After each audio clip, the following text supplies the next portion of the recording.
And now, live from Level 5 Productions on the island of Milleronia, it's The Larry Miller Show.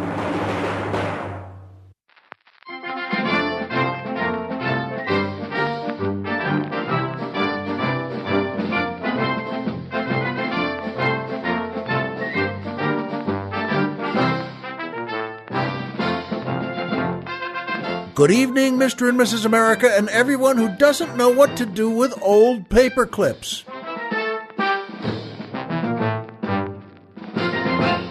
Hi, folks, and welcome back to the Larry Miller Show. I'm Larry Miller, but in a way, aren't we all? And it is a gorgeous day here on Milleronia. I know I control the weather, and I insist that it's gorgeous, but it still pays to say how beautiful it is. We love it here very much. It's a great place to live and to be, and in my case, to own. We just love Milleronia, and I'm also here specifically right now to make certain that no children go back to school before Labor Day. Now, on the mainland, you all know that the kids go back to school. Oh, now, a lot of the kids are in school right now. Why they had to do that in these schools, I don't know. I don't know. They wouldn't do that on Milleronia. I can guarantee you that. Not for long. Remember, we have 2 volcanoes, and we're not afraid to use them.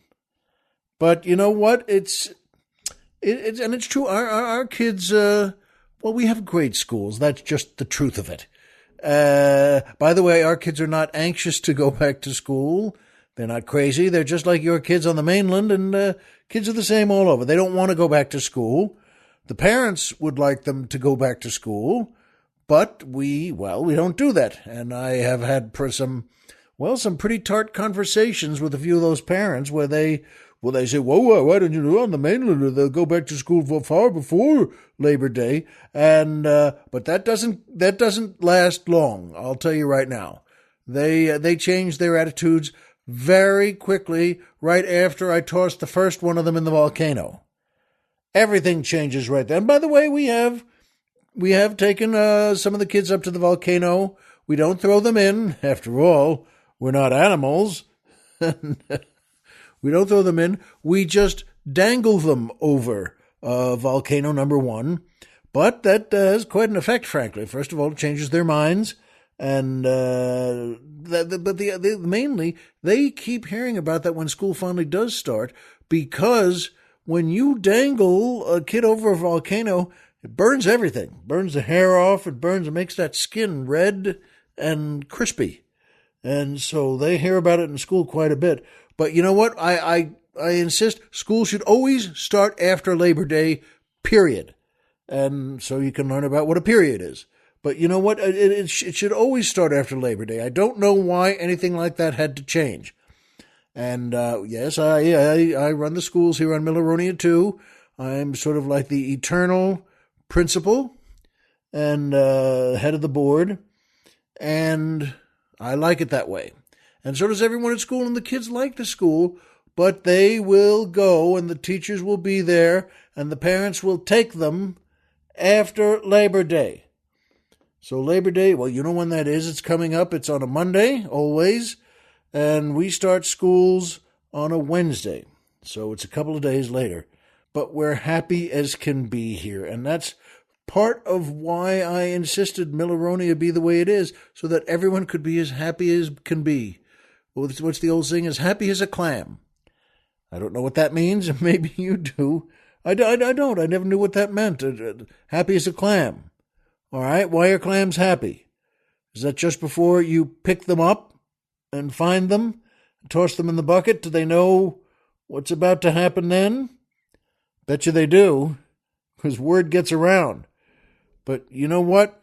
I'm happy here, and as you know, that music makes me so happy anyway. And today that's the Leo Bloom Orchestra and the Lee Meredith Dancers, featuring boy tenor Craig Leahy, asking the musical question, do you get a percentage of the items we buy on Amazon, or just the money?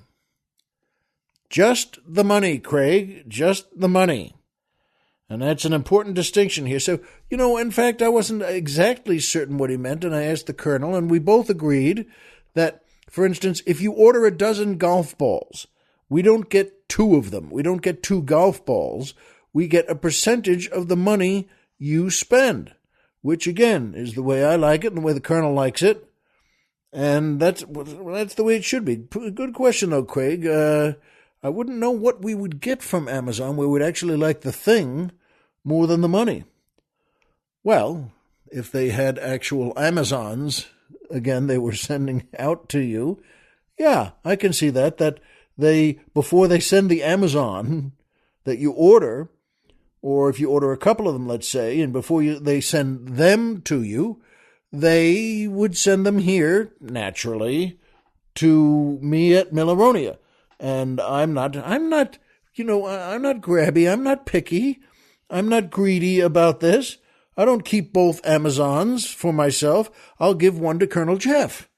And he's happy about that. So it's true, we meet the Amazons, and we would at that point, give our approval, or not. But we would mostly give our approval when these beautiful young vixens, these Amazons, get ready to go to you, if that's what you order. And they would spend some time with us in a lengthy interview. What happens after that is none of your business. But you can guess. Here it is on Milleronia. And I don't even have to mention the volcanoes. They love being with me and with Colonel Jeff. Or they're really good at pretending, which, believe me, is just as well. That's fine. Anyway, boy, oh boy, good question, Craig.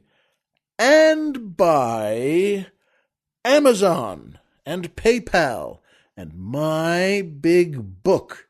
That's right, folks. Amazon's still the greatest company in the world to me. They do 3 things no one else can do, or no one else tries to do, or no one else wills themselves to do. Number 1, what they do, and Craig just mentioned one of them, what they do is Amazon will, number 1, they'll get you anything you want. Anything you order, they'll get for you. And that's what they do. End of story, period. They get anything you order. Number 2, they already have it. There's no delay. They don't have to make it. They don't have to buy it from someone else. They don't have to get it. They have them. They have the giant warehouse that's a mile long and a mile wide and a mile high and a mile deep.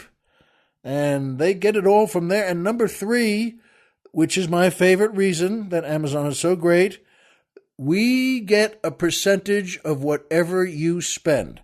Anything you order, yes, it's true. We get a percentage here at the Larry Miller Show. And we take that money, the Colonel and I, we put it right in our box to save it for our next big fancy fried chicken dinner with 2 drinks beforehand in a different place. And boy, are we looking forward to that again. We've had a couple of good ones. We've had 2 so far. And we're looking forward to the next one, which will be somewhere, I suppose, around December. The other 2 were in December, weren't they? And yes, as you know, we might, just possibly, call Dr. Chris again and have him join us. He was with us on the first one. He was working on the show. But for the second one, he wasn't working on our show anymore because, well, he was a full-time student as a clog dancing scholar. And he wants to be a doctor of that in clog dancing. And that's up at the University of Solvang, which is a little bit north of Santa Barbara on the mainland. And so, well, I might give him another call. We'll have to see what happens. And, well, the truth is we miss him and he's a great guy, so I'll probably give him a call. Or Colonel Jeff might just say, "Hey, Larry, could I give him a call this year?" And I would just say, "No." But no, of course, I'd say, "Sure, go ahead." And that's what Amazon can do, by the way, for you. You know what? There's plenty of things that you want to get from them there. And you know what? You don't have to go to them on your computer or your laptop, your iPhone, whatever it is. You could go to them, but don't do that. Go to our website instead. Our website, as you know, is LarryMillerPodcast.com. Who's on the Mountain? Tom Mix.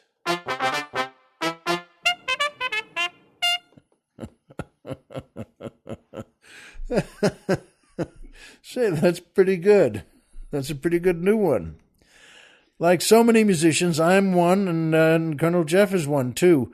But really professional musicians know that so often they say to the trumpet player, Bill, come here, we have one more thing we want you to do. Oh, not that thing at the... Yes, just do it here. We'll leave the tape on, do it 3 or 4 times in a row, that da-da-da-da-da-da-da. And all right. But you know what? Go to our website. We have a banner that says Amazon on our website. Click our banner, and we'll get you there.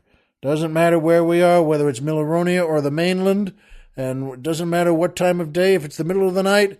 Both Colonel Jeff and I have a red light on our phones that flashes and wakes us up out of our slumber, where we're dreaming about dancing with Anita Ekberg, and we'll come right into a studio, the closest one nearby, and we'll get you to Amazon.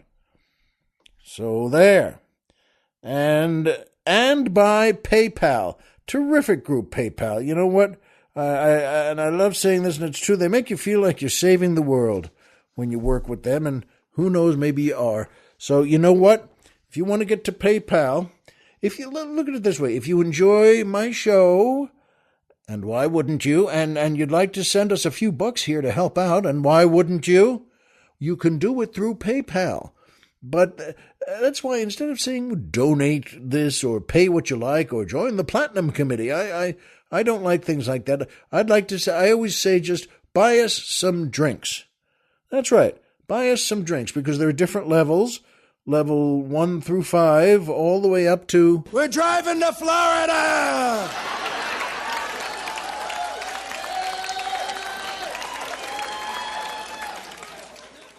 I think that audience could use some more schooling too.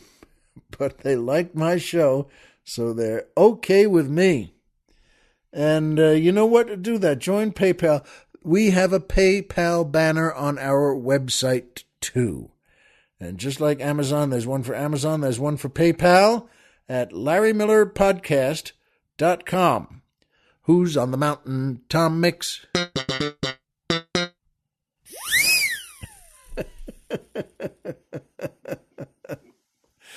Well, that one just tickled me, and I think literally. It just made me giggle.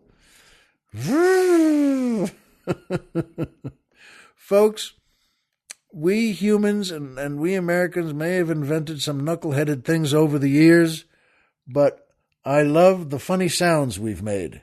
And that's one of them that...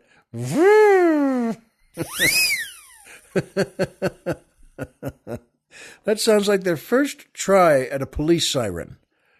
It didn't last, and for obvious reasons. It would just make everyone, including the crooks, laugh. And then they'd still get away. But I know we like it here. And by my book. That's right. So after you've dealt with Amazon and PayPal, as you should, my book is available to you. Signed hardcover copies of my book, Spoiled Rotten America, are now for sale at store.comedyfilmnerds.com. I'm very proud of that book. It did great when it was released. I hope you get one. They're at a reduced rate, a bargain rate, from what you would have paid in a bookstore. But you should get it because it's funny. And I thank you in advance. And that brings me to my favorite part of the show, the joke of the week. And this is a good one. The Colonel and I both liked this one, and we hope you do too and pass it along.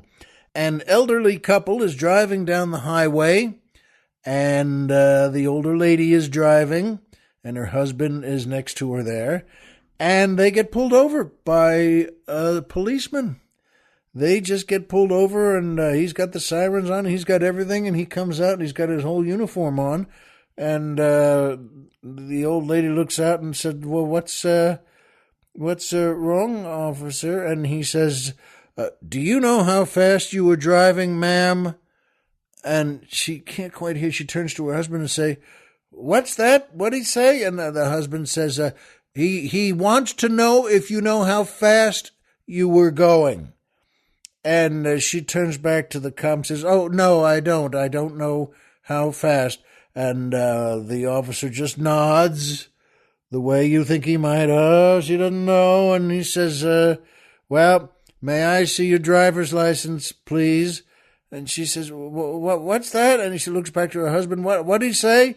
The husband says, "He wants to see your driver's license." "Oh, all right." And she takes out her driver's license and hands it to the cop. And he looks at it and says, "Oh, the Delaware, huh? You're from Delaware.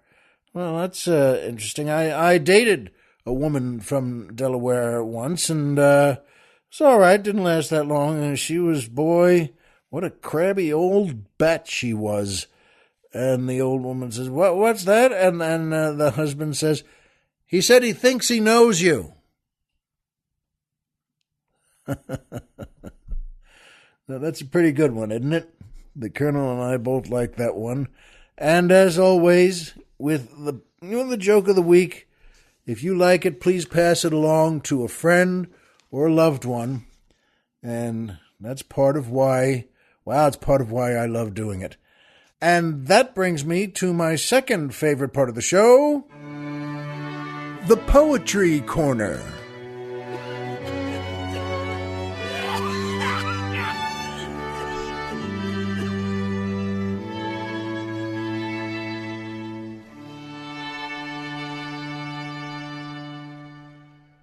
Boy, can you imagine how sour the looks were on the faces of that string quartet when they all looked at that guy who was coughing? Well, they didn't like that at all. And they're correct. Don't cough when the string quartet is playing. Well, folks, this is, I think, a lovely poem.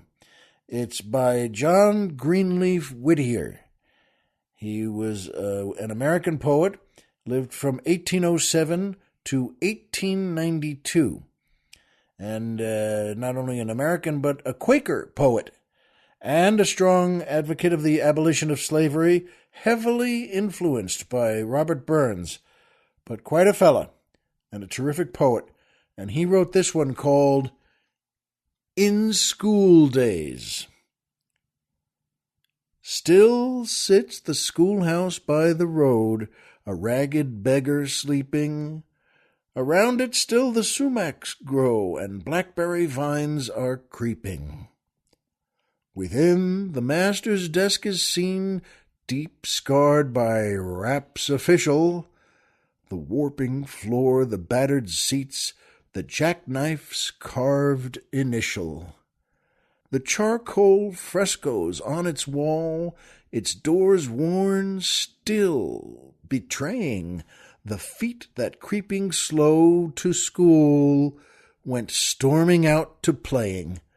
Long years ago a winter sun shone over it at setting, lit up its western window panes, and low eaves icy fretting.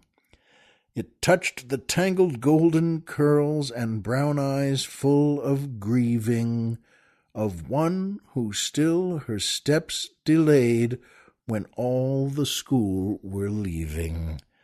For near it stood the little boy, her childish favor singled, his cap pulled low upon a face where pride and shame were mingled. Pushing with restless feet the snow to right and left he lingered, as restlessly her tiny hands the blue-checked apron fingered. He saw her lift her eyes, he felt the soft hands light caressing, and heard the tremble of her voice as if a fault confessing. I'm sorry that I spelt the word, I hate to go above you, because, the brown eyes lower fell, because you see I love you. Still memory to a gray-haired man, that sweet child face is showing. Dear girl, the grasses on her grave have 40 years been growing. He lives to learn in life's hard school how few who pass above him lament their triumph and his loss, like her, because they love him. Isn't that nice? By John Greenleaf Whittier, called In School Days. And, well, it's sweet to think that, that's the truth, that I really do think that school should be after Labor Day, and I really do think there are wonderful memories to be made there, but boy, oh boy, folks, that's before our time. But it sounds lovely, doesn't it? A school like that, an old school where the children used to go, and he puts it so well, too. They still dragged their feet going there. They weren't thrilled to go there. But boy, on the way out, when they're running off to play, they would dash right out. Awfully nice. And then how boys and girls began to look at each other and think of each other and want to be with each other. And how this sweet little girl wasn't too shy. She said to him, well, you know what? I love you. It's very well put. And I'm glad they put it to us, and I'm glad we put it to you. And I hope you put it to someone else. And that brings me to my third favorite part of the show. MMM. Triple M. The Magic Movie Moment.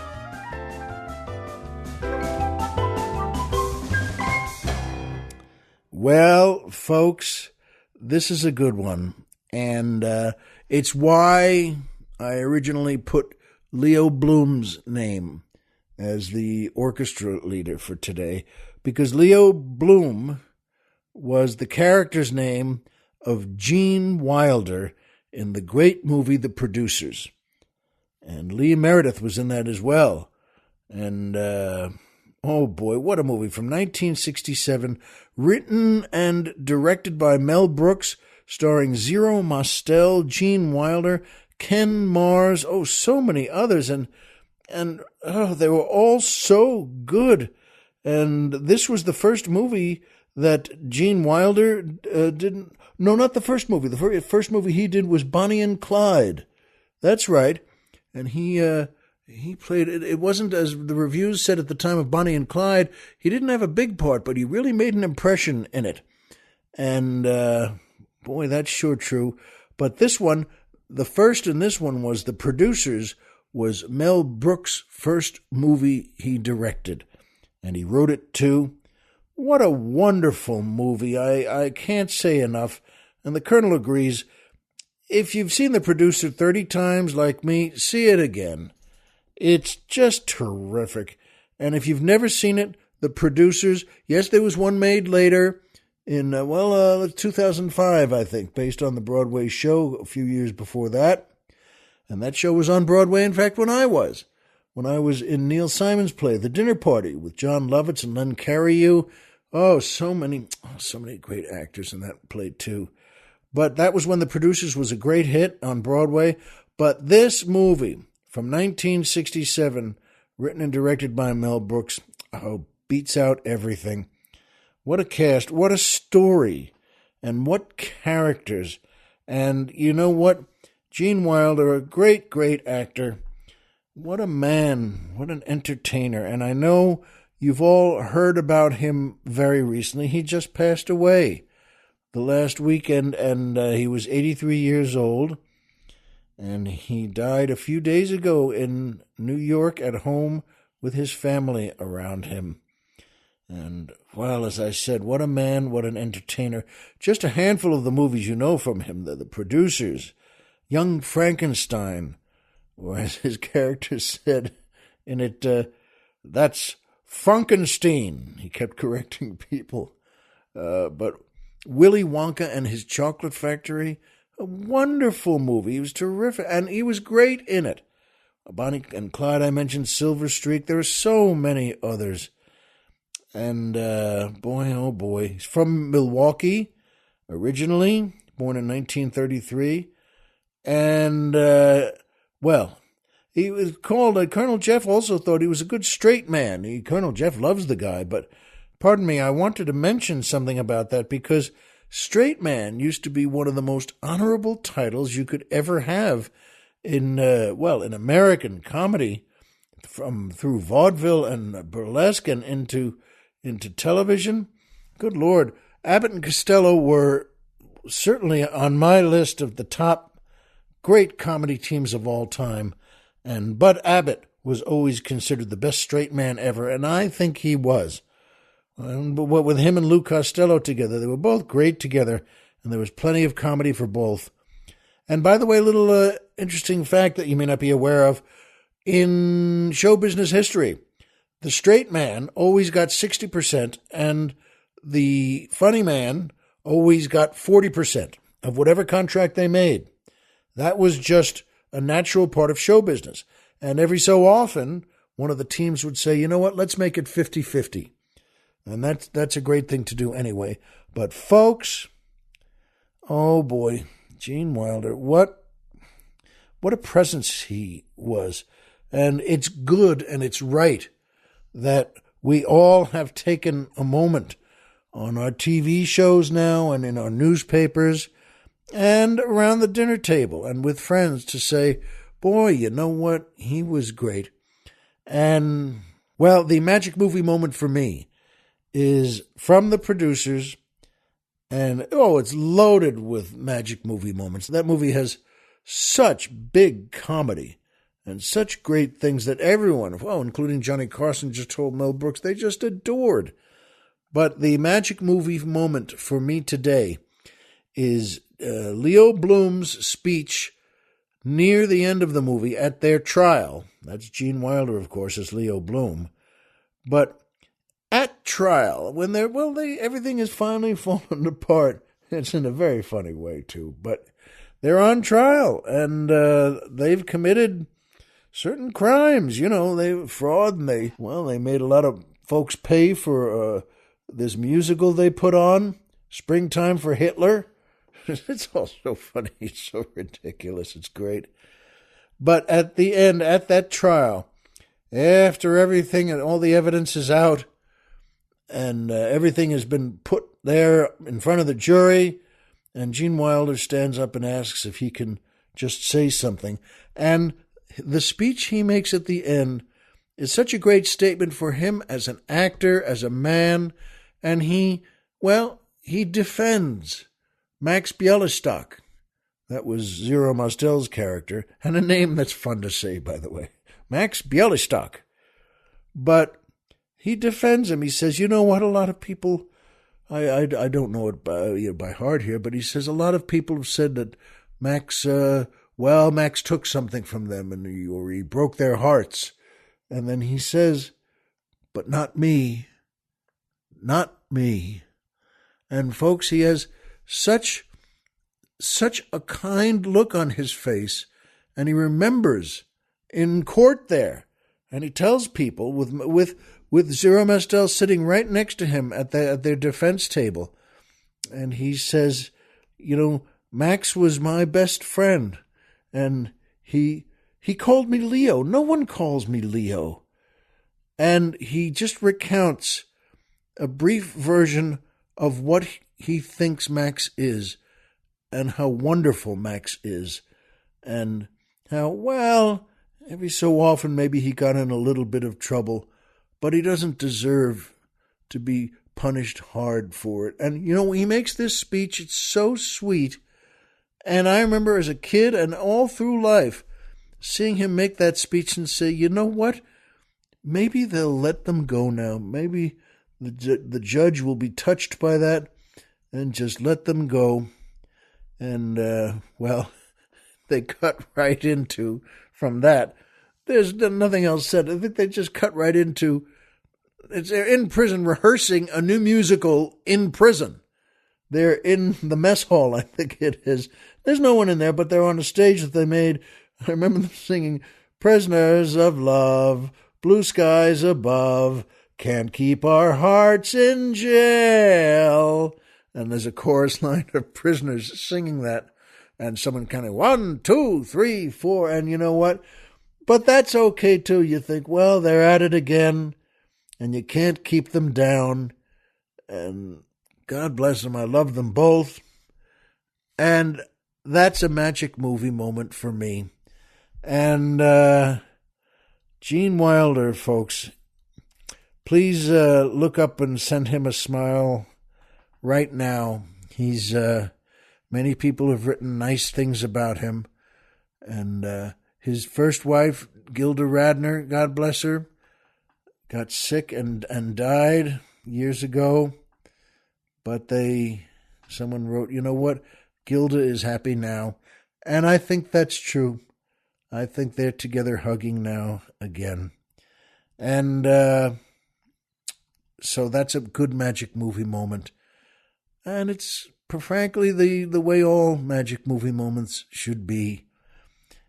And I wanted to tell you today about something that's very, very, well, it's small in life, in all of our lives, but there's something odd and magical about it too, and I still have no idea what.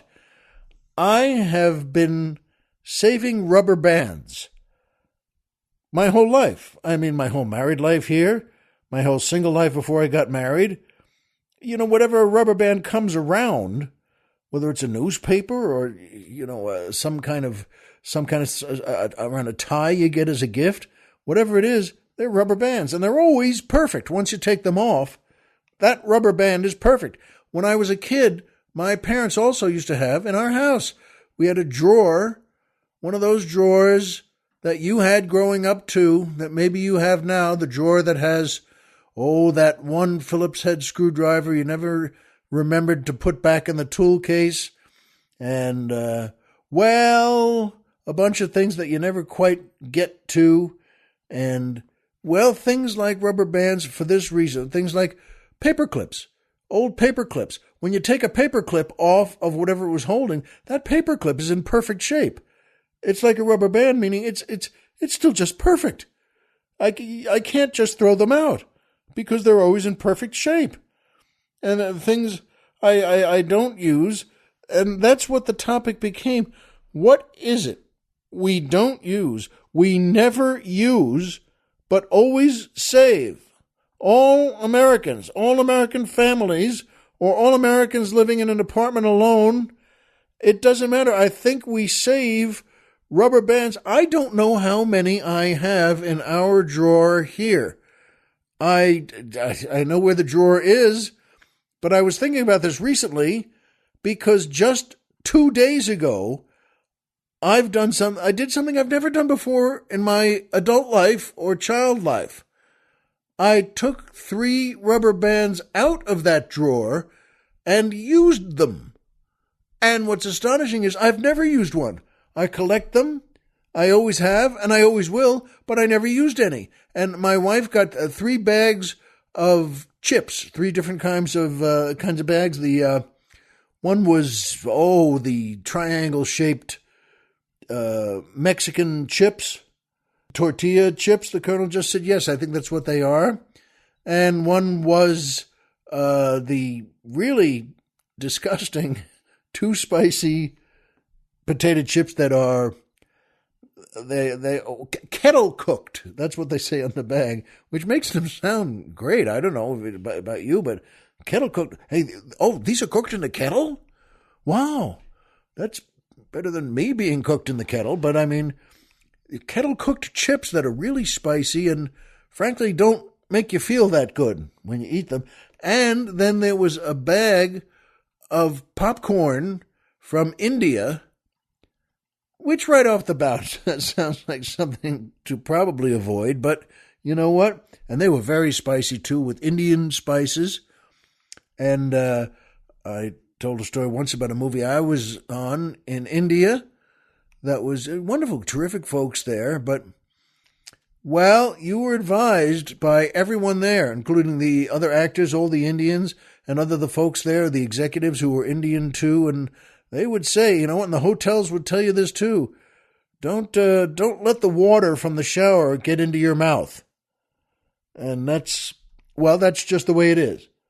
And and when you brush your teeth, don't use water from the sink. And by the way, we stayed at a few different places. We stayed at a couple of really nice hotels, like the really nicest hotels around there from the old Queen Elizabeth days. Or rather, Queen Victoria. What am I saying? These weren't there in the 16th century. But you know what?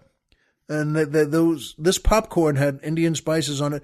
The point being, all three of these bags, someone opened up. Okay, it was me. And I didn't want to just roll them up because they have that crinkly kind of bag that just unfolds itself.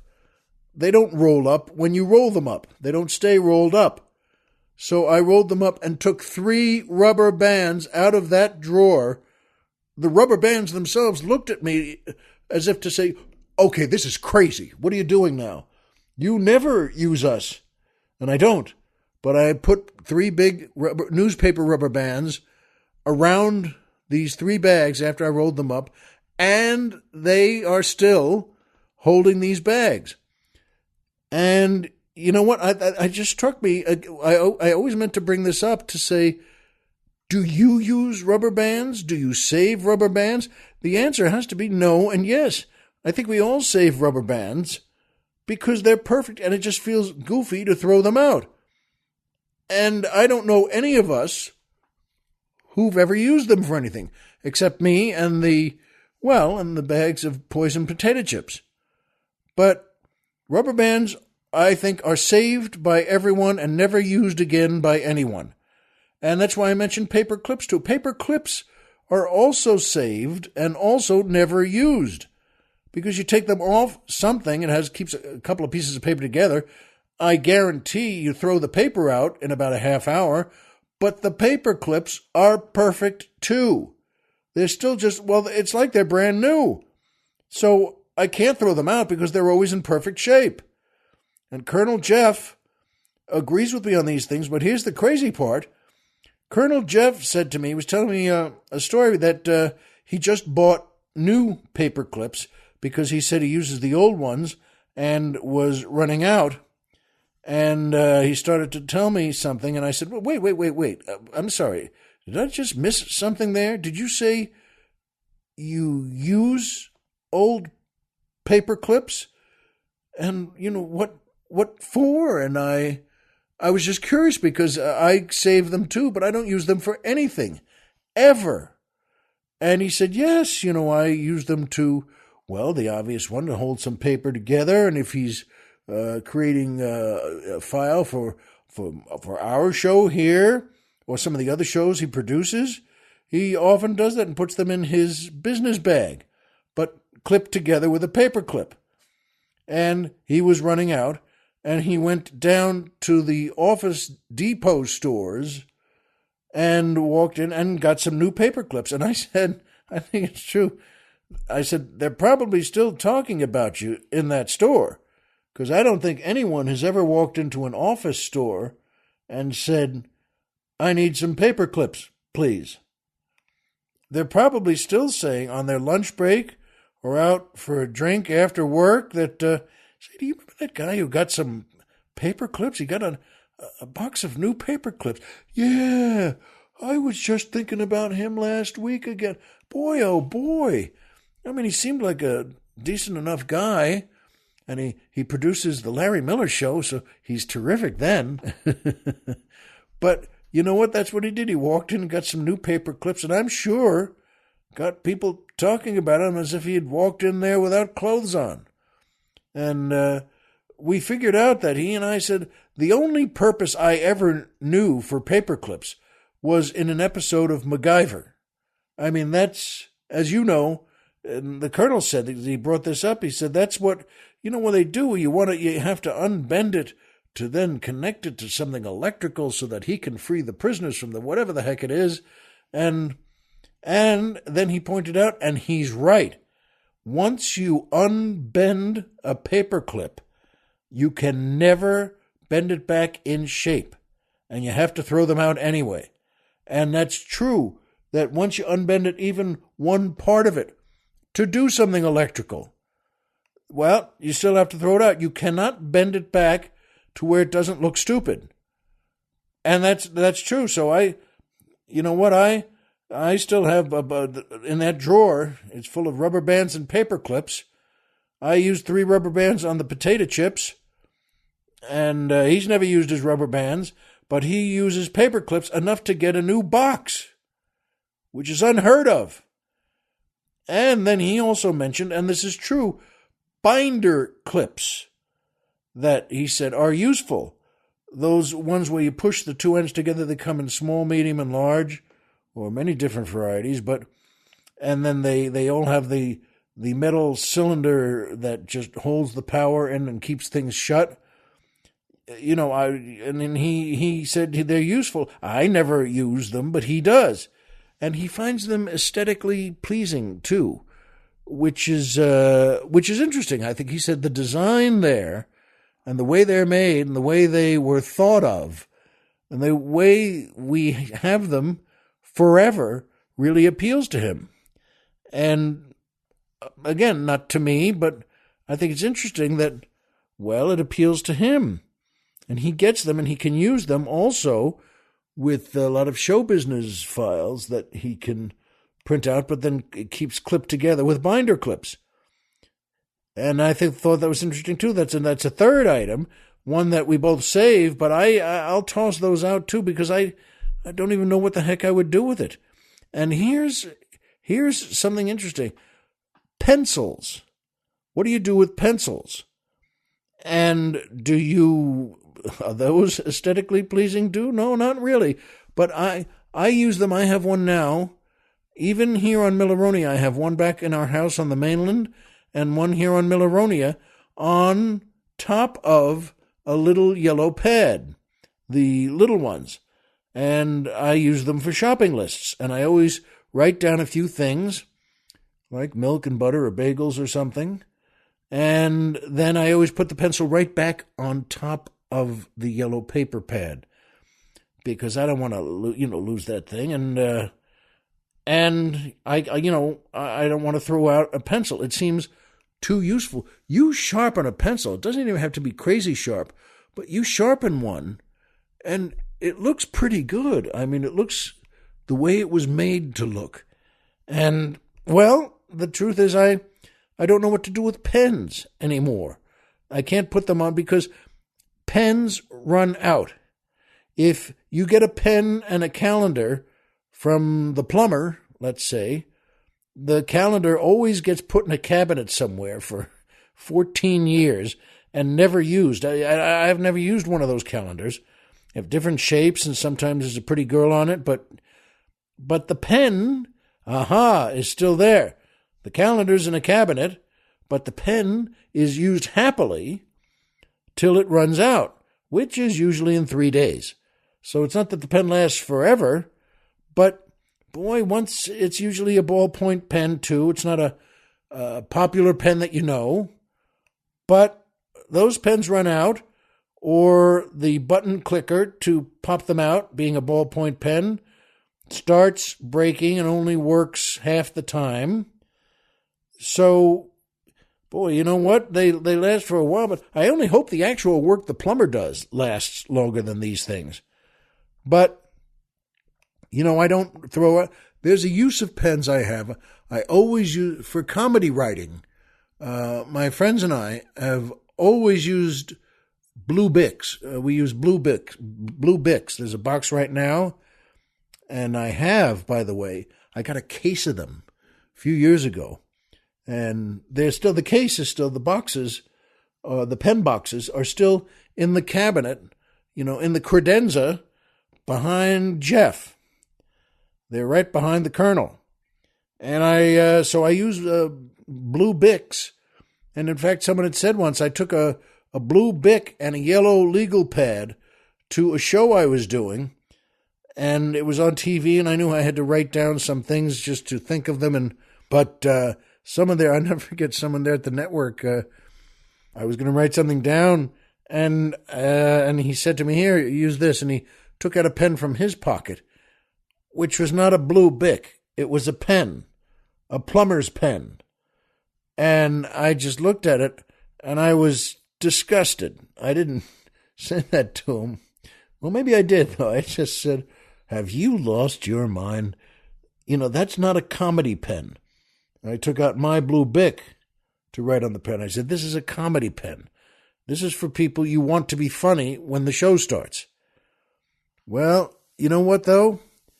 The comedy lasts on that, and it doesn't matter how long the pen lasts, too.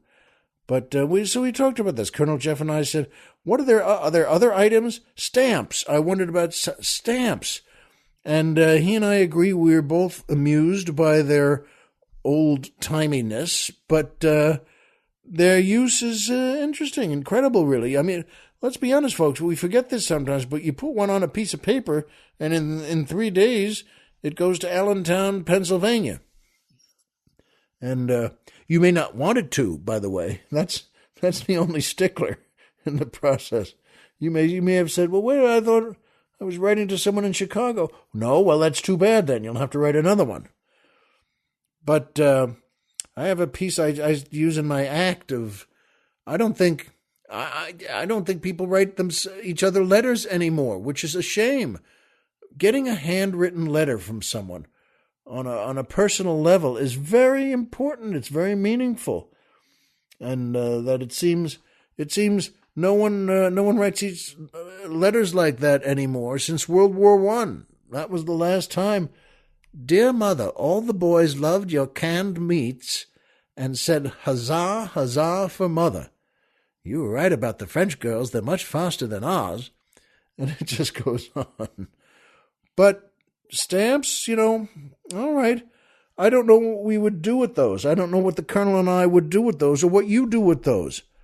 Please let us know on our website. Magnets was another one that Colonel Jeff and I both agreed. We always liked them. But I have no idea what we did with them in 3rd grade, and I wouldn't even know what to do with them now. Don't they change the flow of electrons or something? I didn't even know what that means. So, you know what?